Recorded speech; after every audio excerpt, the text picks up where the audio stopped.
Nasz bór. Nasz bór. Witamy Was z drogi. My jedziemy do łowiska. Jest godzina 4:40. Lecimy na polowanie rano. Jedziemy, Mariusz, gdzie? W góry. Tak. Tym razem jedziemy w góry. Jedziemy w góry. Pokażemy Wam nową ambonę, którą wybudowaliśmy. Ja dzisiaj sobie na niej usiądę. Mariusz sobie usiądzie z 800 metrów dalej na zwyżce. No i będziemy czekać na zejście na dziki. Więc też... Nie wiem, tak wyszło, że jedziemy tutaj, nie wiem czemu. Czemu my jedziemy tu, a nie na pola? A bo my może nosa, może nie. Aha, mamy nosa, bo nie mamy, no. Jakieś dziki tu chodzą, no, że myślę, że coś będzie. Kamera idzie dzisiaj ze mną, więc mamy jedną, Michała nie ma. Michał coś tam innego nagrywa od samego rana, więc spróbujemy Wam ponagrywać, zrobić odcinek z tego wyjścia, zobaczymy co w ogóle wyjdzie. No i co, pokażemy Wam system, jaki stawiamy ambony na lesie, bo to taki może się Wam przydać, bo to zupełnie inny. Całkiem inna bajka. Całkiem inna bajka, ale jest bardzo fajna. Zawsze można przestawić, nie trzeba kopać. No dobra, nie będziemy gadać. My już dojeżdżamy prawie na miejsce, więc... I co, taka godzina już jest brzask. No właśnie, już tak na to patrzę, Mariusz, to co chwilę mi się wydaje, co chwilę będziemy, co dzień będziemy musieli coraz wcześniej wstawać. A potem już nie będziemy się kładli. Tak, a potem się już nie będziemy kładli. No dobra, widzimy się już na ambonie. Ja sobie dojadę, zostawię sobie samochód, pójdę na ambonę, posiedzimy. Może jakieś dziki będą szły, no może jakieś jelenie podagrywamy. Fajny temat dzisiaj, także zapraszam do wysłuchania moich przemyśleń, jakich to Wam jeszcze nie powiem. No i zobaczymy, jak Mariuszowi podarzy, to oczywiście się do niego z kamerą przejdziemy. Dokładnie, no to co? Co? Jak to się mówi? Działamy. O. Także widzimy się już na ambonie. Nasz bór. Nasz bór. Nasz bór. Już jestem na ambonie. Jeszcze muszę w trybie nocnym nagrywać, bo słuchajcie, jest jeszcze trochę ciemno. Znaczy na lesie już jest widno, zaraz Wam pokażę zresztą. Natomiast w ambonie wiadomo, cień się robi i jest trochę ciemno. Ptaki śpiewają. Jesteśmy na szczycie, na drągowinie, zresztą widać za mną z tyłu. Ambona ma okna, ma drzwi. To jest taka typowa ambona do polowania głównie na zwierzynę grubą, przede wszystkim na jelenie, ale również i na dziki. Dlaczego postawiliśmy ją tutaj? Ano dlatego, że tu jest bardzo dobry ciąg zwierząt i tu często dziki jelenie przechodzą. Za kamerą z tyłu są pola, ale do tych pól to jeszcze kawał drogi. Jesteśmy w miejscu, gdzie mniej więcej osoby, które oglądają uważnie, udało nam się upolować w lutym albo w styczniu, nie pamiętam dokładnie. Po mojej prawej ręce tam dalej z jakieś 250-300 metrów udało nam się upolować ciele z podchodu z Michałem. No a teraz wybudowałem tu ambonę. Wybudowałem ambonę po to, żeby można było spokojnie usiąść i na zwierzynę poczekać, szczególnie rano. Aczkolwiek to będzie bardzo dobry temat na jesień, na jelenie tutaj. No i co? Później Wam pokażę, jak ta ambona wygląda. Wiele osób tam zarzuca, że nie ma okien, nie ma drzwi. Na polach nie robimy okien i drzwi w ambonach, bo nie ma takiej potrzeby. Trzeba być przygotowanym na strzał szybki z każdej strony, szczególnie do drapieżnika, więc nie uważam, żeby okna czy drzwi były na polach potrzebne. Natomiast tu na lesie, gdzie jesteśmy wysoko w górach, jak najbardziej się przydadzą. Także tutaj czasami wieje, nie wieje, ale tu zobaczycie, jak już będzie widno, będziemy schodzić z ambony, całkowicie się zrobi dzień, zrobi się jasno, no to wtedy Wam pokażę, jak to wygląda. Z czym polujemy dzisiaj? Dzisiaj polujemy z kiplofem, z tym co w poprzednim odcinku z dzikiem znacie, K95, 857 JRS. Na co polujemy? Polujemy na dziki, przede wszystkim na dziki. IGO się tutaj nie spodziewam, chociaż jakby jakiś jenot się zabłąkał, to oczywiście go strzelimy, ale nic poza tym tutaj nie będzie. Może uda nam się nagrać jakąś zwierzynę, jakieś jelenie, no zobaczymy. Także na razie sobie zasiedliśmy. Uważam, że przyjechaliśmy za późno. Jakieś 15-20 minut już powinniśmy tutaj siedzieć. Ale co zrobić? Nie jakoś tak jedno z pierwszych wyjść porannych, więc standardowo trzeba w ten sezon wejść. Dobra, pokażę Wam, jak to wygląda. Tylko wyłączę to. O, tutaj macie drągowinka. Z przodu drągowinka. I z prawej drągowinka. Ok. No i teraz jak widzicie, już jest widno na lesie. A na ambonie niekoniecznie. Na ambonie już trochę się jaśniej zrobiło. Ale jeszcze to nie to. Dobra, jak się zwierz pokaże jakiś, to do Was wracam. Nie mam żadnego dzisiaj termo ze sobą, nic. Po prostu tradycyjnie broń łamana, lornetka i no i siadam. I patrzymy, co się dzieje. Tak jak mówię, zwierz się pokaże, to kamery łączą z powrotem. Jak sobie siedzę, to jest pierwsza zasiadka, słuchajcie, na tej ambonie, moja. Myślę, że w ogóle pierwsza w ogóle zasiadka. Nikt tu do tej pory nie siedział. Ambonę postawiliśmy tydzień temu. I tak sobie rozkminiał, bo już zrobiło się całkiem widno, do której tu siedzieć. Tu może być różnie, tutaj zwierzyna potrafi przyjść naprawdę bardzo, bardzo późno. My jesteśmy na szczycie góry, na przełamaniu, na szczycie pasma.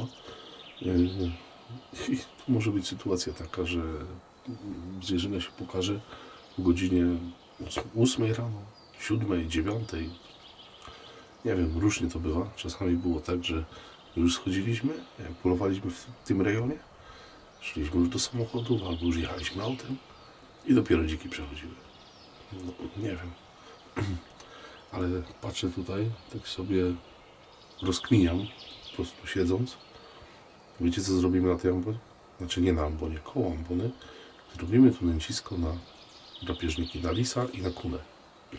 W tym rejonie, zimą szczególnie, kiedy las tam pokazuje, jak żyje, pokazuje nam, co tutaj chodzi po tropach na śniegu, to było sporo tropów kuny. Myślę, że to w większości były tropy tumaka. I myślę, że możemy na niego tutaj zapolować zimą. Więc zrobimy tutaj nęcisko. Jak to nęcisko zrobimy? Różne tam wersje czytałem w literaturze. Niektórzy czytałem taki opis, że robią nęcisko na drapieżnika, na kunę, używając słoniny. Ale nie tak, że rzucasz słoninę, tylko do reguły się wkłada w jakąś kupę gałęzi, ona sobie tam gdzieś wchodzi i tą słoninę wyciąga, żeby jakiś inny drapieżnik jej tej słoniny nie porwał. I tak gdzieś czytałem, że w ten sposób się na kuny nęcisko robi. Najbardziej efektowne polowanie to jest z łajką. Jak wiecie, polowanie na kunę leśną, używając łajki, to jest rewelacyjne polowanie. Tak poluje się na wschodzie. Rosjanie tak polują. U nas w Polsce też się tak poluje. Jeżeli ma się odpowiedniego szpica ułożonego do polowań na kuny, no to wygląda to tak, że to też to nie jest z mojego doświadczenia, ale z opisów z książek, że myśliwi polujący na tumaki, pies takiego, puszczało się psa na trop świeży po śniegu i on tego tumaka zaganiał na drzewo. Jak już tumak był na gałęzi, siedział na świerku, obojętnie na czymś tam, na dębie, no to pies go głosił, podchodziło się i ten tumak sobie gdzieś tam siedział i ogólnie z dubeltówki ze śrutu się takiego tumaka strzelało. Jako ciekawostkę wam powiem, że kuna jest takim zwierzęciem, że ma coś takiego, to też wiem z opowiadań starszego myśliwego, że też polował, czy był w pracy, czy był w lesie, czy raczej na polowaniu nie był, bo nie miał broni, bo musiał po nią wrócić, ale szedł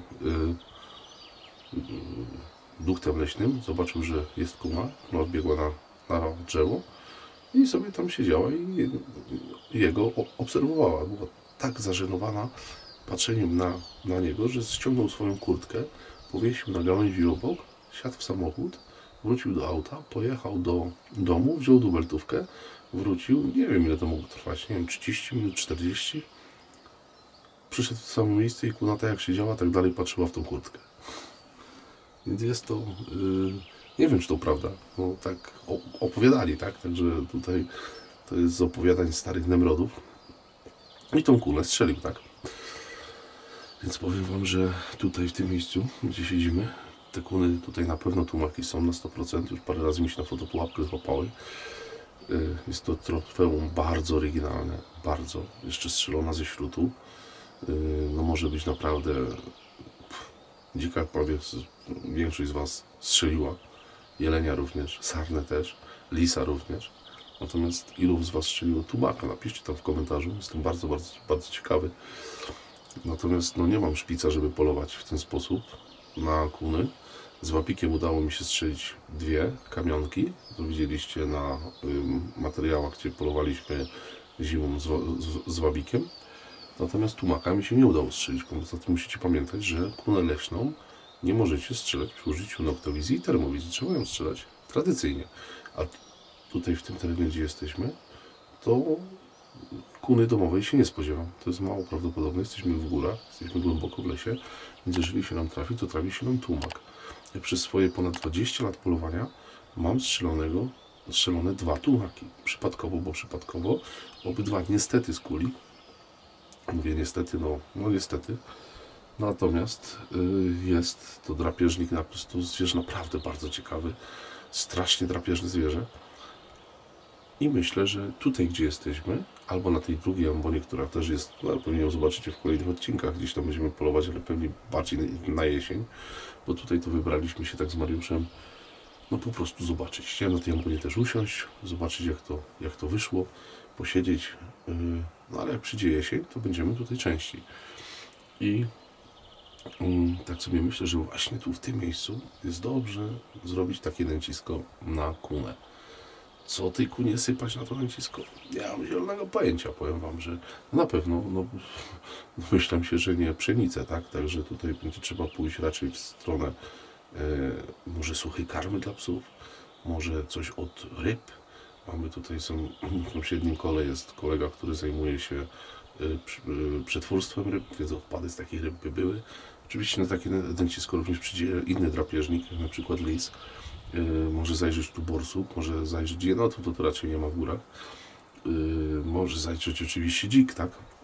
Więc zrobimy sobie tutaj takie miejsce i będziemy delikatnie tu sypać. Oczywiście założymy kamerę, założymy fotopułapkę, zobaczymy, co tu w ogóle przychodzi. Jedyny mankament jest taki, że tutaj jest słabo z zasięgiem telefonu. Jeżeli zasięg jest, to czeski, a nie polski. Więc z tym wysyłaniem zdjęć fotopułapką może być ciężko. Ale założymy, zobaczymy. Niech powisi, później się zrobi ciepło. Zaczniemy coś tutaj sypać. No jestem bardzo jestem ciekawy, co tu będzie przychodzić. Natomiast no, miejsce jest naprawdę fajne, podoba mi się. Ale mówię, nie na tą porę roku. Zdecydowanie lepiej ono się spisze jesienią, a szczególnie zimą. Spadnie śnieg, to tutaj ten śnieg leży długo. No i tu będziemy mogli sobie normalnie, tradycyjnie zapolować, nie używając żadnego elektrooptyki, tylko sobie zapolujemy. Obiecałem Wam kiedyś, że zrobimy materiał z nęciska, więc taki materiał może i tu powstanie. Zrobimy takie nęcisko, głównie na drapieżniki. Podejrzewam, że jak zaczniemy tu sypać różnego rodzaju przysmaki, to już burę tu zajrzą. Jesteśmy jakby w środku, centrum tego, gdzie one tutaj chodzą. No ale no zobaczymy.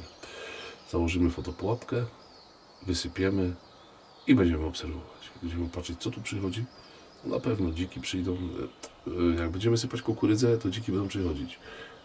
Na pewno będą przychodzić zielenie, jak ta kukurydza będzie na wierzchu, więc trzeba by ją było zakopywać. A czy ja wiem, czy ja chcę polować na dziki? Nie, bardziej tutaj celuję w drapieżniki, aczkolwiek, tak jak mówię, wysypiemy suchą karmę dla psów, wysypiemy odpady rybne, to na 100% dziki tu będą przychodzić. No ale no zobaczymy. Na razie sobie siedzę, słuchajcie, nie ma nic kompletnie, ani jeleni, co jestem trochę zdziwiony, bo one powinny tu przechodzić, ponieważ z lewej mojej ręki, tam jest młodnik, z prawej mojej ręki, tam tak jest 400-500 metrów jest drugi młodnik, ale tutaj bardzo często przechodzą prawa, lewa i też między innymi pod jelenie została tam ambona też postawiona tutaj. Z przodu, tak jak Wam mówiłem, za kamerą są pola, ale do tych pól to jest kawał drogi. Jest bardzo ostro pod górę, więc zanim ta zwierzyna wejdzie tutaj na ten szczyt, przełamie ten szczyt i będzie schodziła w dół do ostoi, no to jest sporo czasu. Natomiast najważniejsze w tym wszystkim jest to, że ambona, tutaj mamy zasięg z tej ambony powiedzmy 200 metrów w lewo, 150 metrów w prawo. A jak pójdą sobie tam 200 metrów z prawej strony, to nawet ich nie będziemy widzieć, tak? Więc tak to wygląda. No i siedzimy sobie spokojnie. Jeszcze chciałem wrócić do tematu drapieżników, jak jesteśmy, więc chciałem Wam pokazać, powiedzieć, że ten temat wilka to jest to, co się dzieje w Polsce, jakie ja dostaję od Was wiadomości, za które Wam bardzo serdecznie dziękuję. No ale ja już nie wiem, co mam powiedzieć. Już byki są, jelenie ogólnie, nie byki, jelenie są zagryzane na podwórkach, one się boją, uciekają po prostu do ludzi, co tak naprawdę nie ratuje im życia, tylko giną na schodach domów jednorodzinnych. To, co się dzieje w Polsce, jeżeli się nasi rządzący nie obudzą, naprawdę nie obudzą się, to będzie katastrofa. Będzie naprawdę katastrofa. Wilk zeżre po prostu wszystko. Będziemy odbudowywać w tym kraju sarnę, będziemy odbudowywać Daniela. Muflona to już praktycznie, ja uważam, że zostało 30% tego, co było tutaj w Sudetach. Praktycznie zżarty ten muflon. Najbardziej boli mnie to, że przez decyzje rządzących, przez brak decyzji decydentów zniszczymy jelenia karpackiego. Skąd go będziemy przywozić? Z Rumunii go będziemy przywozić? Ze Słowacji go będziemy przywozić? Wilk zniszczy nam populację jelenia karpackiego. To się w głowie nie mieści. My po prostu dbamy, robimy, pracujemy, jesteśmy osobami, które brały czynny udział w odbudowie populacji takich jak żubr, bóbr, między innymi wilk. To my myśliwi, to nie WWF-y, Greenpeace'y i tak dalej, tylko my. Wśród nas są osoby, które są wykształcone, które są z pracownikami naukowymi, są myśliwymi i to my braliśmy udział w odbudowie wielu gatunków, które były na wyginięciu. I to dzięki nam te gatunki dzisiaj są. A dzisiaj dzięki decydentom, a przede wszystkim dlatego, że nie ma decyzji odnośnie redukcji tego wilka i zapanowania nad tą populacją, no to będziemy musieli odbudowywać wszystko. Bo ja już nie wiem, co mam powiedzieć. Ja to, co widzę, co się dzieje u nas tutaj, tu nie było problemu z wilkiem, uwierzcie mi. Nie było tu problemu z wilkiem, ale to, co się dzieje w Polsce północnej, północno-zachodniej, to, co się dzieje na Podkarpaciu, na południu Polski, na Śląsku, to jest jedna wielka katastrofa. Nie wiem, po prostu, co mam powiedzieć, no, najważniejsze jest w tym wszystkim to, i to trzeba podkreślić i chcę, żeby to wybrzmiało. My myśliwi, my nie chcemy tego wilka wystrzelać do zera. Absolutnie nie. Ale jak na tym obwodzie, na którym jestem, może bytować wataha, nie wiem, 6-9, to niech jest 6-9, a nie 29 albo 39. Po co? W jakim celu? No w jakim celu to ma być? Jest to tak sztucznie utrzymywane, wszyscy się tego boją po prostu. Politycy się boją ruszyć tego tematu, tego wilka. To jest takie, słuchajcie, najpierw trzeba, żeby ruszyć temat wilka, to trzeba go wiedzieć, ile my tego wilka mamy. Jest aplikacja, którą stworzył, zbudował kolega Marcin, który jest jakby inicjatorem i producentem EPI24 i wiem, że ta aplikacja działa. To jest aplikacja do monitorowania wilków. Nie chcę Was skłamać, bo rozmawiałem z nim jakieś 2 miesiące temu i opowiadał mi o tej aplikacji, tylko ta aplikacja stworzona została do pewnej grupy osób pracujących w lasach. Ja teraz nie wiem, czy to byli pracownicy Lasów Państwowych, czy to byli pracownicy jakiegoś parku narodowego, ale polegało to na tym, że były dokumentowane jakieś odchody wilków, oczywiście zdjęcia wilków w tej aplikacji. Ktoś, kto miał styczność z śladami bytności wilka, to robił po prostu zdjęcie i wrzucał. Dzisiaj możemy to po prostu zrobić bez żadnego problemu, taką aplikację udostępnić nam myśliwym. I chodzi o to, żeby mniej więcej zacząć monitorować tego wilka. Ja praktycznie gdziekolwiek wieszam fotopułapkę, co widzieliście w jednym z poprzednich odcinków chyba, już teraz nie pamiętam, też się wilki wszędzie nagrywają. Nagraliśmy te wilki kamerą z Michałem w obwodzie polnym, totalnie w polach. Więc większość myśliwych te wilki widzi. Niektórzy polują na lęciskach, zakładają fotopułapki, mają możliwość zgrania tych zdjęć i przedstawienia, że tutaj chodzą przykładowo 1 wilk, 2 wilki, 5 wilków, 8, nie ma znaczenia, ale my mamy możliwość, bo jesteśmy w łowisku. My, przede wszystkim myśliwi, ale również leśnicy. Większość z Was używa teraz noktowizji, używa termowizji, tam w każdej jest praktycznie nagrywanie, w każdej jednej. Więc można po prostu nagrać. Oczywiście z termowizji to można mieć wątpliwość, czy to był wilk, czy to był szakal, czy to był pies, nieważne. Ale w noktowizji to już widać. Więc mamy funkcjonuje EPI, nie w EPI, bo ogólnie funkcjonuje aplikacja Zipod w weterynarii, gdzie my monitorujemy pozyskanie dzików w związku z ASF-em. Monitorujemy to z dokładnością, z GPS-em, podajecie dokładnie GPS-a, gdzie strzeliliście tego dzika. No to co, z wilkami się nie da tak zrobić? Tu nie chodzi, żeby pokazywać GPS-a, gdzie go strzeliliście, tak? Ale gdzie go widzieliście, więc w czym problem jest zrobić taką aplikację? Ludzie w kosmos latają, naprowadzają rakiety za pomocą GPS-u albo drona, a my nie potrafimy zrobić takich konkretnych ruchów odnośnie monitorowania wilka. No. Ja jestem myśliwym, który poluje dużo, zresztą wiecie sami dobrze o tym. Bywam w łowisku często. Ślady wilków, tropy tych wilków, same wilki, no widuję, tak?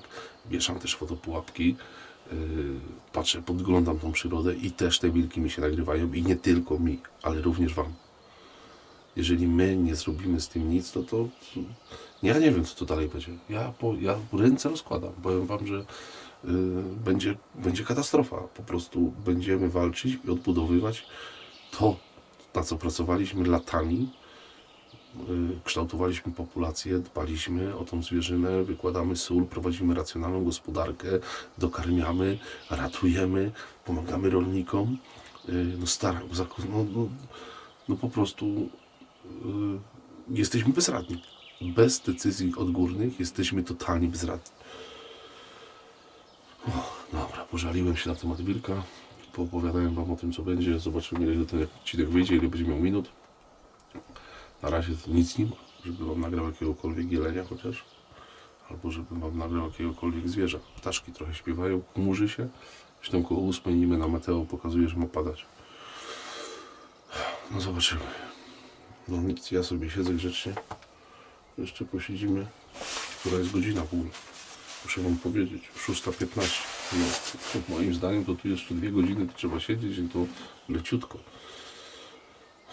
Zanim coś tutaj się, może się coś w ciągu 2 godzin pokazać. Do jakiejś 7:30 to na spokojnie tu posiedzimy, godzinę 15, także może akurat coś nam przed obiektyw kamery wejdzie. Dajcie znać, co sądzicie o tym, co powiedziałem na temat wilka. Napiszcie w komentarzu. Przecież nie wiem, ja w ogóle nie wiem, do kogo to uderzyć trzeba, słuchajcie, z tym wilkiem. Nie wiem. Bo to na dzień dzisiejszy widzicie sami, że jest sytuacja taka, że mamy z wilkiem problem w całym kraju.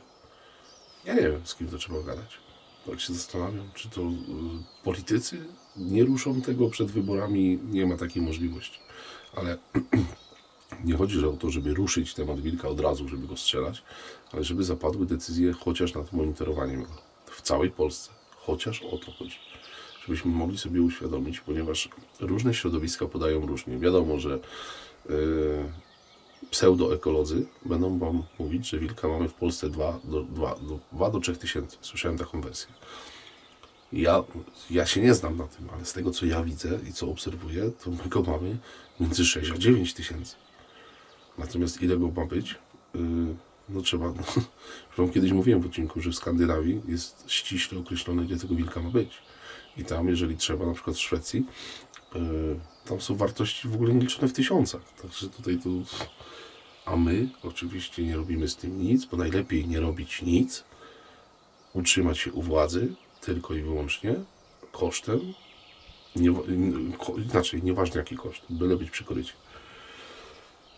A tak naprawdę to jakiekolwiek wprowadzenie racjonalnej gospodarki populacją wilka to nie jest dla myśliwych dobrze, od razu wam mówię, to nie jest dla myśliwych dobrze, tylko to jest dobrze dla zwierzyny. My chcemy pomóc tej zwierzynie, która tu mieszka w naszych łowiskach. Oczywiście nie ukrywam, że chciałbym dożyć czasu, że będę stał na zbiórce, na polowaniu zbiorowym, a prowadzący polowanie powie, dzisiaj koledzy polujemy na wilki i tak dalej, i tak dalej. Jelenie, dziki ale widzę, że chyba będzie ciężki temat, żeby to przepchnąć. Każda władza jakakolwiek nie patrzy na dobro ogółu, nie patrzy na... A dobro przyrody to jest najmniej istotne. Patrzą tylko na swoje dobro.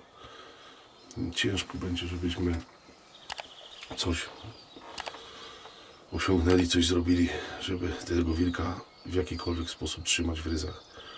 Uważam, że już jest za późno. To jest moje zdanie. Uważam, że już jest troszkę za późno z tym wilkiem, ale jeszcze może jakaś szansa jest, żeby utrzymać go w jakichś racjonalnych granicach, żeby ta populacja była, jeszcze raz powtórzę, żeby one były, ale żeby ich nie było za dużo. Pamiętajcie jeszcze o jednej, jeżeli, bo to ekolodzy zaraz powiedzą, co jest już udokumentowane przez niektórych moich znajomych, którzy też zakładają fotopułapki. Pozdrawiam Grześka.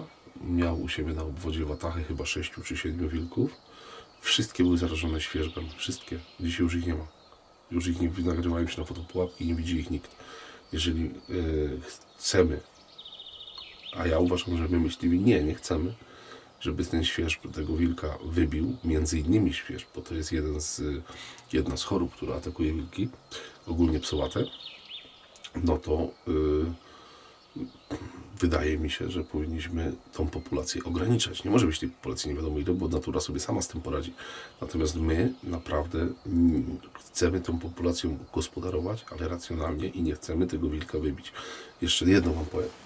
W latach 60., 70., 80. ubiegłego wieku wilka strzelano, kopano w norach, truto, polowano na wszystkie możliwe sposoby i wilk był. I wilk był. Nie zabrakło go. Był cały czas. Dzisiaj się nie robi nic i zobaczcie, co się dzieje. Są watachy ponagrywane w internecie, krążą filmiki, gdzie jest po 16. Jedna watacha, którą dostałem filmik, to jest 28 wilków, rozumiecie to? Jedna watacha, 28 wilków, a jakiś tam powie, to jest nagrana powiedzmy na terenie jednego obwodu, a ktoś ci powie, że w całym województwie z eko-oszołomów jest w całym województwie, jest może 20. A tutaj jeden człowiek nagrywa 28. Ekolodzy się nie umieją i nie mają z czym bronić, bo wiedzą, że tego wilka jest za dużo, sami o tym wiedzą. Więc powiem wam, że chyba najwyższy czas, naprawdę najwyższy czas, żeby nasi decydenci się obudzili i w końcu uderzyli ręką w stół i powiedzieli: działamy. Z tego miejsca, o to ich proszę, z tej ambony w środku gór Byszczyckich. Dobra, koniec tego wywodu, bo wyjdzie znowu odcinek godzinę, aż nie jest nagrana żadna zwierzyna. Dobrze, jak teraz to już jak zwierzyna się pokaże, to już wracam. Jeszcze zwierz, tylko nie wiem, czy mi się go uda uchwycić. Czekajcie. Zielenie i gąbeki. Tylko chcę wam pokazać.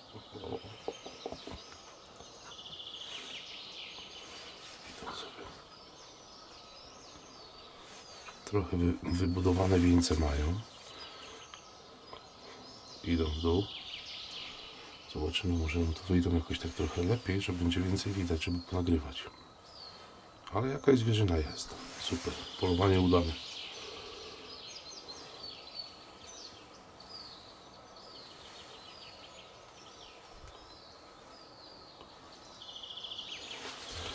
No ale się to się ciężko kręci, bo kamera ostrzy do drzew, tak? Do tych bliżej co są. Dlatego przełożymy ją tutaj. Poczekamy, aż może wyjdą. Idą tu. Dobra. Coś tam ponagrywamy.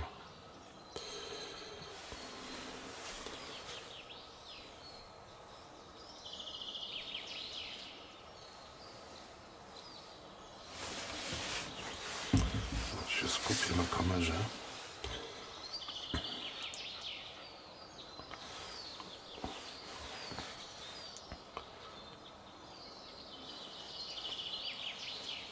Od czasu do czasu będę rozglądał na drugą stronę, żeby gdzieś dzików nie przegapić.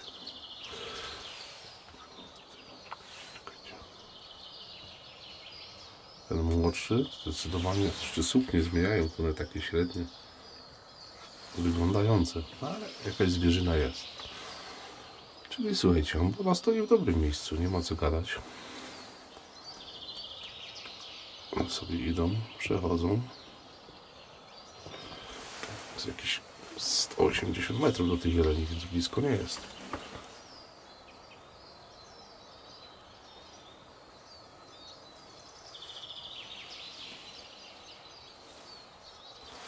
No ale sobie idą. Także Także zwierz jest.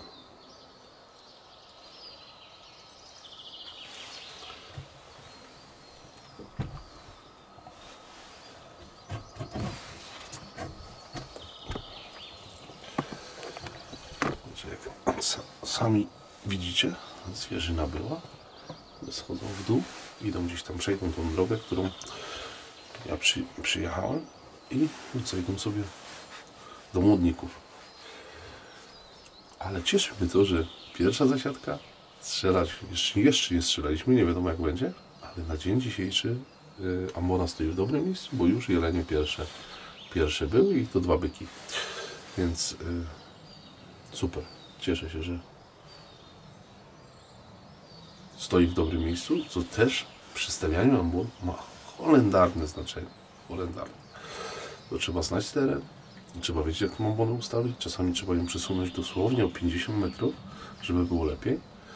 To była tak testowo, tu nie było ambony nigdy wcześniej, była postawiona testowo. No i widać, że tutaj te jelenie były spokojnie w zasięgu strzału, jeszcze tutaj są z lewej strony. Już nie będę wam kamery przedstawiał, tu spokojnie można było strzelać, już zeszły na dystans. Myślę, że to nie jest teraz 120 metrów maksymalnie, dalej nie ma. Ale fajnie, że ambona stoi moim zdaniem w bardzo dobrym miejscu. Jak tam, Mariuszek? Coś mi się wydaje, żebyśmy jeszcze posiedzieli tutaj z godzinę albo i 2. No ale to już... Chyba za wcześnie schodzimy. Która godzina jest? Już przed 8, nie? Która już? No w pół do 8. Tutaj zwierzyna będzie za godzinę. Mówisz? Za 1,5. A widziałeś coś? Łanie widziałem i coś mi biegło po krzakach, coś sapiącego. Pewnie tak. Wilk. Ja nie widziałem. Ale słyszałeś? Ale słyszałem. Aż się przestraszyłem normalnie. No co, polowanie będziemy kończyć. Chcemy wam jeszcze pokazać tą ambonę, w jaki sposób jest zbudowana. Jest całkiem widno. Mariusz, może weźmiemy kamerę, wypniemy. Trzymaj.